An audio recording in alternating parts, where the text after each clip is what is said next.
Texas Motor Speedway. Round 8 of the NASCAR Nextel Cup Championship Series. Story today, now the guy is in there winning the pole. It's Bruton Smith.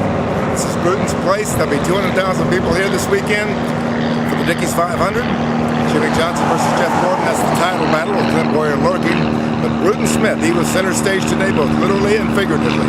He announced, as we expected, that he was buying Bob Bear's New Hampshire International Speedway. Price, $340 million. That's right in line with what I thought last weekend when I told him about it. $170 million a race, 2 races. The question now is, what's he going to do with the track? I think he's going to tear it apart, rebuild it into a 3/4-mile Bristol, put 160,000 seats in there, make it 1 race. Maybe 2 races, I don't know. That's up for debate. The real debate right now is Las Vegas. Will Las Vegas get one of those dates? People in Las Vegas think so. Chris Powell was here, the guy who runs Las Vegas for Bruton. They were not saying it. All Bruton was saying was that buy your tickets. We got 2 races there at Loudon next year. After that, he has no answers. The people in Boston, of course, are worried that they're going to lose a race. Boston's a great market for sports. NASCAR likes Boston. NASCAR is the guy in the group in the crosshairs right now. Bruton has him right where he wants him.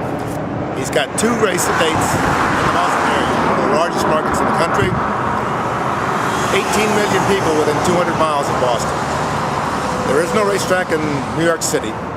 Boston, Loudon, New Hampshire International Speedway, which will be renamed New Hampshire Motor Speedway, is going to be the anchor for NASCAR in the north. NASCAR itself, the France family, can't afford to lose one of those 2 dates. They need both of those dates. But they've already told Bruton if he wants a second race in Las Vegas, he can move on from his own track. Now he owns that track.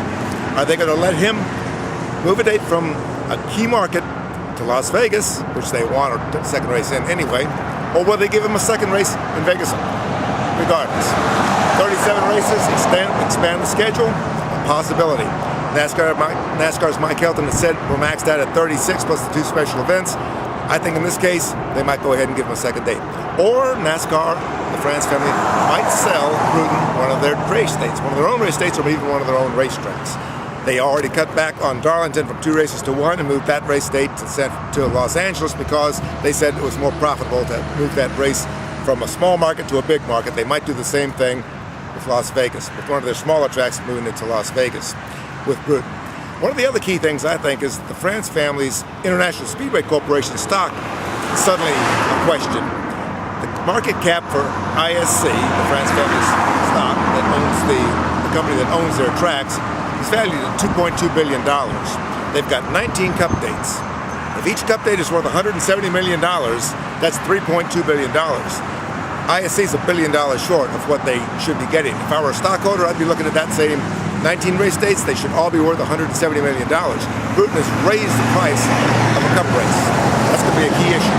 We've also got Tony Stewart, we've got Jeff Gordon, we've got Jimmy Johnson, we've got a lot of stories coming along in here. But Bruton's the guy to keep an eye on. And that's the story from this afternoon, Friday, Texas Motor Speedway, Round 8 of the NASCAR Nextel Cup Chase. Mike Mulhern for the Winston-Salem Journal and JournalNow.com.